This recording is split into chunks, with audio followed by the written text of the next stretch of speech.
Bueno, vamos ya con la última charla de esta Semana de la Innovación. Hemos estado de lunes a jueves con materias muy diversas, muy diferentes, unas relacionadas con la ciencia, otras con la tecnología. Vamos a finalizar hablando del Centro de Física de Materiales que tenemos aquí en San Sebastián, un centro de física de materiales. Y la pregunta que nos vamos a plantear es si se pueden ver átomos y moléculas. Hoy en día disponemos de una tecnología que nos permite, además de estudiarlos, obtener imágenes. La manipulación atómica, visualización de enlaces químicos y orbitales moleculares y la obtención de nuevos materiales es ahora una realidad gracias al microscopio de efecto túnel y la tecnología de ultra alto vacío. ¿Lo he dicho bien? Vale. Esta tarde lo que vamos a hacer es un viaje desde Suiza en 1981 con la invención del microscopio del efecto túnel hasta aquí, hasta Donosti, donde nos vamos a adentrar en el mundo de la nanoescala y las técnicas que nos permiten explorarlo. Lo vamos a hacer de la mano de la siguiente ponente, que se llama Paula Angulo. Muy buenas, Paula, bienvenida. Bueno, os la presento. Ella estudió química en la Universidad Autónoma de Madrid, es máster en nanociencia y nanotecnología en el Centro de Física de Materiales de aquí, de San Sebastián, y ahora está haciendo el doctorado en el Laboratorio de Nanofísica de este centro, donde están estudiando reacciones químicas en superficies y las propiedades de nanoestructuras basadas en carbono, con el objetivo de conseguir materiales para sensores de gases y dispositivos electrónicos. Si no lo leo, soy incapaz de repetir todo esto. Tienes por delante una bonita tarea de pasar a limpio y que entendamos todos esto. Gracias. Bueno, a ver si puedo. Bueno, gracias por la introducción. Arratsaldeon, me llamo Paula Angulo Portugal y, bueno, la pregunta está ahí. ¿Se pueden ver átomos y moléculas? Bueno, en esta tarde os quiero llevar un poquito por el camino de la nanociencia. Voy a empezar explicándoos qué es lo nano, la nanoescala. Luego vamos a hablar un poquito de la historia de la nanociencia y del microscopio que nos permite estudiar sistemas muy pequeños, que es el microscopio de efecto túnel. Os explicaré cómo funciona este microscopio y al final, si me da tiempo, hablaré un poquito de lo que hago en el laboratorio. Bueno, ¿qué es lo nano? Ahora están muy de moda palabras como nanociencia, nanomateriales, todo lo que lleva nano. Y realmente ese prefijo es lo que le da la importancia a todas estas palabras, porque ¿qué es lo nano? Pues si cogemos un metro y lo dividimos 1000 millones de veces, una de esas partes es un nanómetro. Esto es un concepto un poco abstracto, pero para que lo entendáis mejor, los átomos y las moléculas, los átomos y las moléculas, esto de aquí, tienen esas dimensiones. De hecho, si comparamos un átomo con una pelota de tenis, la diferencia de tamaño que hay entre estos dos objetos es la misma que la que hay entre una pelota de tenis y la Tierra, para que os hagáis una idea de la diferencia de las dimensiones. De hecho, los átomos son los ladrillos que componen toda la materia, son los ladrillos que forman las moléculas, que son las que forman las células, que es de lo que estamos hechos todos nosotros. Entonces, ¿por qué estudiamos los objetos en la nanoescala? ¿Por qué son tan interesantes? Pues de hecho, se ha visto que si cogemos átomos de oro, el oro es este de aquí. Si cogemos átomos de oro y hacemos disoluciones con nanopartículas de oro, o sea, partículas que están formadas todas por átomos de oro, pero si las nanopartículas tienen diferentes tamaños, desde 2,3 nanómetros, si vamos aumentando el tamaño e iluminamos estas disoluciones, podemos ver que tienen diferente color. El color es simplemente una propiedad de la materia, pero además hay otras propiedades que pueden ser muy interesantes, por ejemplo, la conductividad eléctrica. Esto puede tener unas implicaciones muy importantes en la industria y en nuestro día a día. Además, hay otros parámetros, no solamente el tamaño, también la forma y las dimensiones de la materia juegan un papel muy importante en sus propiedades. Por ejemplo, no es lo mismo tener, estos son todo sistemas formados solo por carbono, pero no es lo mismo tener un sistema de 3 dimensiones, un sistema de 2 dimensiones o un sistema de 1 dimensión. Todos van a tener propiedades diferentes. Entonces, estudiar estos materiales en la nanoescala es muy importante porque vemos que las propiedades cambian. Entonces, volviendo a esta escala que tenemos aquí, ¿cómo podemos ver las cosas? Pues las cosas con las que convivimos todos los días las vemos con nuestros propios ojos. Hasta cosas de unas partes de milímetro podemos verlas con los ojos, pero si queremos ver todavía objetos más pequeños, por ejemplo, las células o las bacterias que tienen hasta una micra de tamaño, necesitamos unas lentes para poder amplificar la imagen. Por ejemplo, un microscopio óptico utiliza la luz y unas lentes para poder amplificar los objetos. Pero, ¿qué pasa cuando nuestro objeto de estudio es tan pequeño que incluso la luz es demasiado grande para poder observarlo? Pues necesitamos una técnica. Esta técnica o este microscopio se llama microscopio de efecto túnel y es un microscopio muy potente. Os voy a hablar ahora un poquito de dónde viene este microscopio y cómo hemos llegado a tener varios microscopios de efecto túnel aquí en Donosti. La historia de la nanociencia y también del microscopio de efecto túnel comienza en 1959, cuando este señor, era un físico, se llama Richard Feynman, dio una charla magistral en la que propuso mover átomos a nuestro antojo, moverlos y ordenarlos de tal manera que pudiésemos formar nuevos materiales con unas propiedades muy interesantes, las propiedades que nosotros quisiésemos. Claro, esto en aquella época era solamente una sugerencia porque no se disponía de la tecnología necesaria como para llevar esto a cabo en la realidad. Pero poco después, los físicos Rorer y Binning, en 1981, en los laboratorios de IBM, en Zúrich, consiguieron formar o construir un microscopio, un sistema que permitía ver átomos. Este microscopio se llama el microscopio de efecto túnel y es del que os voy a estar hablando todo este rato. Realmente lo solemos llamar STM por sus siglas en inglés, que se llama Scanning Tunneling Microscope. Entonces, el descubrimiento o la invención de este microscopio fue un avance increíble porque eso nos permite no solamente estudiar los materiales a gran escala o estudiar su composición, sino saber las propiedades que tienen los átomos que componen o las moléculas que componen ese material. Y de hecho nosotros tenemos mucha suerte porque resulta que había un físico en la Universidad Autónoma de Madrid que conocía a Rorer, que es el inventor del STM, y le convenció para que nos trajese a España un microscopio. Entonces, imaginaros ahí, a mediados de los 80, un par de hombres en un coche con en el maletero un montón de cables, un cacharro que nadie sabía lo que era, y cuando les para la Guardia Civil en la frontera, seguro que esos agentes no se podían imaginar que esa era la única copia en el mundo del microscopio más potente. Bueno, yo me siento muy afortunada porque estudié en la Universidad Autónoma de Madrid, pero bueno, a lo que quiero llegar es que pocos años después de la invención del STM, esa historia está muy bien contada en este vídeo que os recomiendo que veáis, cómo el microscopio más potente del mundo acabó en España. Pero bueno, seguimos.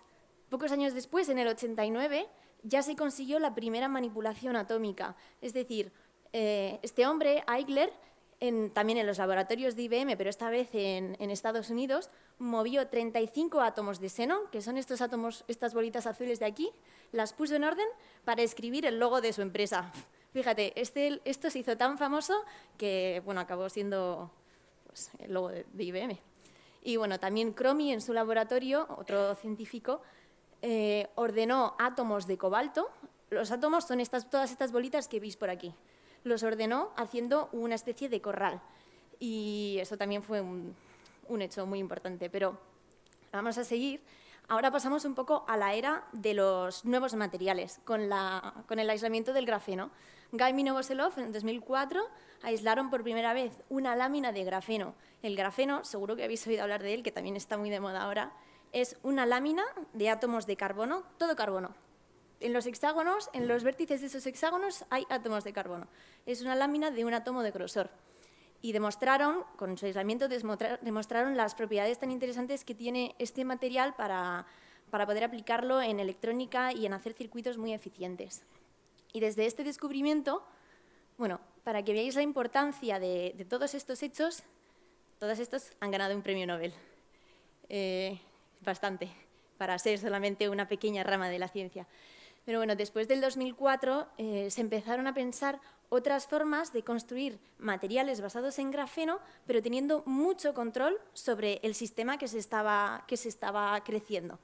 Por ejemplo, en el 2010 se obtuvieron por primera vez nanocintas de grafeno. Básicamente, todos estos hilillos de por aquí son trozos muy finitos de grafeno que tienen propiedades muy interesantes y se pueden aplicar, se podrán aplicar para circuitos, electrónica y también sensores.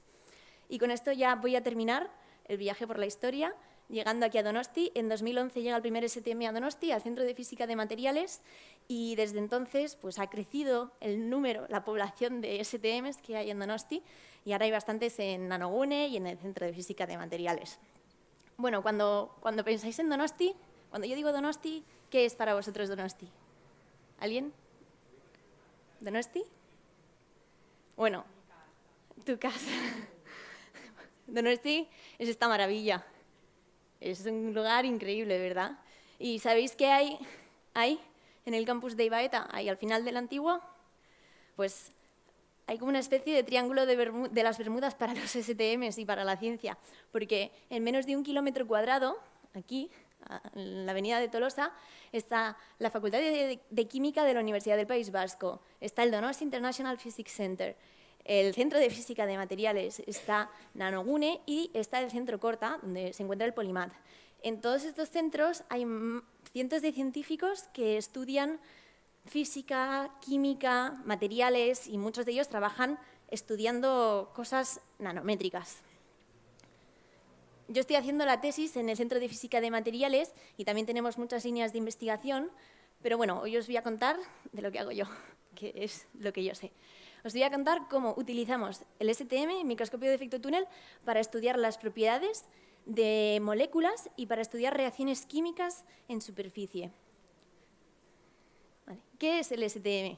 Porque ya llevo un rato diciendo STM, STM.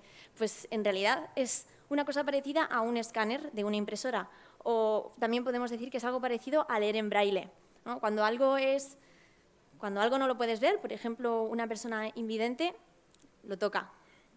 Pues con los átomos tenemos que hacer algo parecido. El STM es básicamente una punta de una muestra. Nosotros queremos estudiar nuestra muestra y tenemos una punta metálica, una punta muy afilada. Tan afilada, es un hilo de metal tan afilado que acaba en un solo átomo de grosor. Entonces, lo que hacemos es escanear nuestra muestra con la punta muy cerca de la muestra. Entonces, vamos haciendo así, vamos midiendo en cada punto, vamos midiendo la corriente eléctrica que pasa entre la punta y la muestra, la corriente que pasa, los electrones. Entonces, en cada punto medimos. Y así vamos teniendo muchos píxeles de una imagen que al final va a ser el perfil de nuestra muestra. Si no lo habéis entendido, me lo podéis preguntar otra vez. Bueno, aquí podemos ver los átomos de nuestra muestra y los átomos de la punta. Están muy, muy, muy cerca. Esta técnica, esto también es lo mismo que os he contado, es la punta del STM escaneando una muestra, y esta técnica es tan potente porque cada átomo de la tabla periódica que os he enseñado antes tiene unas propiedades electrónicas diferentes. Entonces, cuando la punta se ponga encima de un átomo, va a medir una corriente. Si se pone encima de otro átomo diferente, pues va a medir una corriente diferente, y esto va a hacer que tengamos una señal diferente y veamos en nuestra imagen que hay algo que ha cambiado. Entonces, por eso es tan interesante esta técnica. Ahí veis cómo, eso representa la corriente de electrones entre los átomos de la muestra y la punta. Vale, bien, pero el STM, todos esos cables, ¿dónde están? No están ahí en el laboratorio. Nuestros experimentos los realizamos en una campana de ultraalto vacío, esto de aquí. ¿Qué significa eso de ultraalto vacío? Pues la presión que tenemos ahí dentro de eso, es una presión muy baja, tan baja que no hay nada. Nada, a ver, no es que no haya nada, pero no hay gas, no hay moléculas de oxígeno o moléculas de agua que puedan contaminar nuestras muestras. Porque como lo que nosotros queremos estudiar son átomos, con que haya un átomo de otra cosa que no nos interesa, pues ya nos va a interferir en nuestra medida. Entonces utilizamos unas bombas, como unas aspiradoras, que están constantemente succionando el aire que hay ahí en la campana para mantener la presión constante y baja. Además, también, esto de aquí es un criostato, que es una especie de frigorífico que mantiene nuestro microscopio a menos 270 grados. Eso hace, esa temperatura tan baja hace que nuestra muestra, nuestros átomos o nuestras moléculas estén como congeladas, están muy quietas, no tienen energía para moverse. Entonces, al escanear, no los empujamos con la punta. Si subiésemos la temperatura, sería más difícil obtener nuestros resultados porque todo se mueve. Y nuestras muestras las preparamos en esa parte de la campana. Es la campana de preparación y como nosotros queremos estudiar átomos y moléculas, lo que hacemos es ponerlos, evaporarlos, los ponemos en nuestro soporte y luego la muestra la metemos en el STM, en nuestro microscopio. Y entonces empezamos a escanear. Entonces, si os fijáis ahí en ese cuadrado, básicamente ese es el área de escaneado y según la punta va escaneando la muestra, nos va apareciendo la imagen en el ordenador. Entonces, nosotros podemos controlar pues, muchos parámetros que nos ayudan a estudiar exactamente una parte de una propiedad u otra de nuestra muestra. Eso que estamos estudiando ahí son nanocintas de grafeno. No sé si os acordáis que os he enseñado por aquí que se podían obtener como unos gusanillos de grafeno. Pues eso es lo que estamos haciendo ahora. De hecho, estas son las imágenes que obtenemos al final y a nosotros lo que nos interesa es controlar sus propiedades, porque si nosotros hacemos esto más ancho o más largo, va a tener unas propiedades diferentes, por ejemplo, de conductividad eléctrica. Entonces, ¿cómo podemos controlar el crecimiento de las nanocintas de grafeno? ¿Qué podemos hacer para ello? Pues tenemos una técnica que se llama reacciones en superficie o crecimiento de sistemas en superficie. Siempre que hay un descubrimiento científico, como por ejemplo la invención del STM, también se abren nuevos campos de investigación, ¿no? Porque se pueden hacer cosas que antes no se podían hacer. En este caso apareció una forma de la química que ya no es química en disolución, ya no es química en un matraz como se ha hecho toda la vida. Es una nueva manera, es una manera muy controlada de obtener nuevos materiales. Entonces, nosotros tenemos nuestro sustrato, como os he dicho antes, en este caso es oro. Esto es una imagen de STM de oro, ¿no? Todos estos son los átomos de oro, uno al lado de otro. Entonces, tenemos nuestra muestra, elegimos muy bien los reactivos que queremos utilizar, hablamos con los químicos y les decimos, mira, yo quiero una molécula que tenga estos nitrógenos aquí y allí y unos bromos y unos carbonos, porque nosotros sabemos cómo funciona la química convencional, entonces sabemos qué reacciones pueden suceder. Entonces, cuando tenemos los reactivos, los evaporamos, luego calentamos nuestra muestra, así se da lugar a la reacción química y finalmente obtenemos nuestros productos. Esta es una imagen pues, del STM de unos ribbons. Entonces, lo que nosotros queremos hacer con este sistema en concreto es obtener una nanocinta de carbono que tenga unas propiedades específicas que nos sirva para medir gases. Y entonces lo que hacemos es medir la corriente eléctrica de nuestro sistema, del nanoribbon, de la nanocinta, luego lo exponemos a gases, volvemos a medir la conductividad eléctrica y si ha cambiado, quiere decir que ha funcionado, ¿no? Sus propiedades han cambiado antes y después del experimento. Y bueno, ya no me quiero alargar más, que hace mucho calor, así que os he prometido que se podían ver átomos y moléculas y os voy a enseñar algunas moléculas que hemos estado estudiando en los últimos meses en nuestro laboratorio. Son estas de aquí. Si os fijáis, estos son las representaciones que hacemos en el ordenador de nuestras moléculas, ¿no? Los hexágonos son hexágonos de carbono, igual que el grafeno. Todos estos son materiales derivados del grafeno. Pero podéis ver que vemos los enlaces químicos, ¿no? Aquí podéis ver que hay un hexágono, aquí hay un hexágono. Si os fijáis, aquí donde hay una acetona, que es un enlace carbono, doble enlace oxígeno, pues hay aquí un piquito. Entonces, trabajando mucho con estos sistemas, podemos entenderlos y sacar conclusiones y utilizarlos en el futuro, espero, para aplicaciones muy interesantes.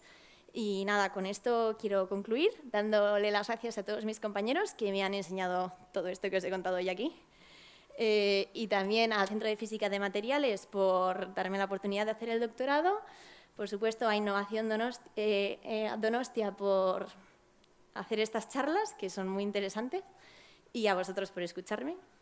Y nada, si tenéis alguna pregunta.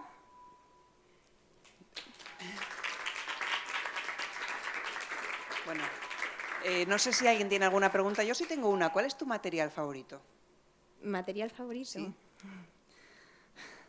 Pues en realidad, últimamente no son los nanoribbons, o sea, las nanocintas, porque también no solamente estudiamos materiales de carbono, estudiamos muchos tipos de materiales. El grafeno es un material de 2 dimensiones, es una lámina, pero con todos estos años, desde el 2004 que se inventó, se descubrió, han aparecido otros muchos materiales que también son de una lámina, y hay algunos que están formados por cobalto y cloro, que son muy interesantes porque son muy bonitos de escanear. Aparecen ahí unos patrones, aquí no tengo una foto, pero... ¿Y tienen nombre o todavía están por nombrar? Sí, se llaman dialuros.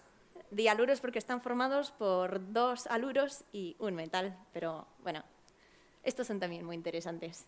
¿Alguna pregunta? ¿Qué es más caro, el oro o el grafeno? El oro no es tan caro como otras cosas. El grafeno, la verdad que no sé cuánto cuesta grafeno, pero te puedo decir cómo hago yo grafeno en el laboratorio. Cojo un cristal de carburo de silicio, que tiene carbono y silicio, lo meto en esa campana de vacío tan grande y caliento a 1400 grados durante media hora y así obtengo 2 láminas de grafeno. ¿Cuánto peso?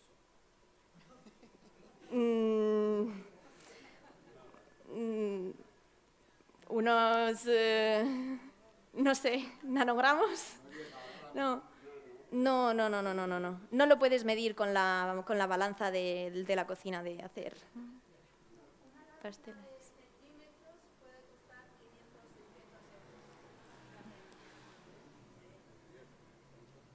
Una lámina de centímetros, sin ir a metros cuadrados, sino de centímetros cuadrados, puede cobrar 500 euros, 600, porque la técnica para obtenerlo es muy cara.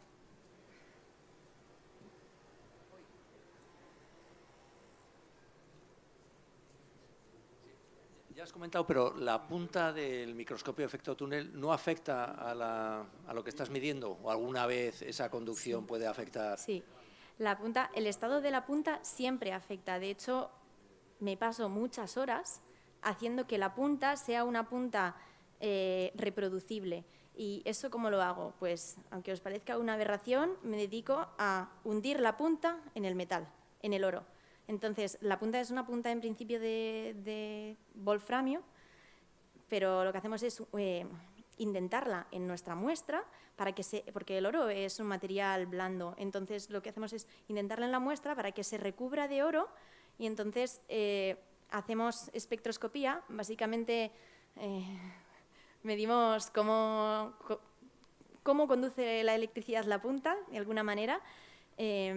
Y si siempre es la misma, nosotros sabemos cómo es una punta perfecta de oro, ¿no? Eso está estudiado mucho. Entonces, intentamos conseguir una punta que sea igual que la que está reportada anteriormente para que al menos digamos, bueno, esta es la punta que tenemos, siempre es la misma, entonces si afecta a nuestra medida, siempre afecta de la misma manera. Y siempre intentamos que la señal que da la punta sea mucho menos intensa que la señal que obtenemos cuando hacemos nuestros experimentos, que la señal que obtenemos cuando medimos encima de nuestros sistemas.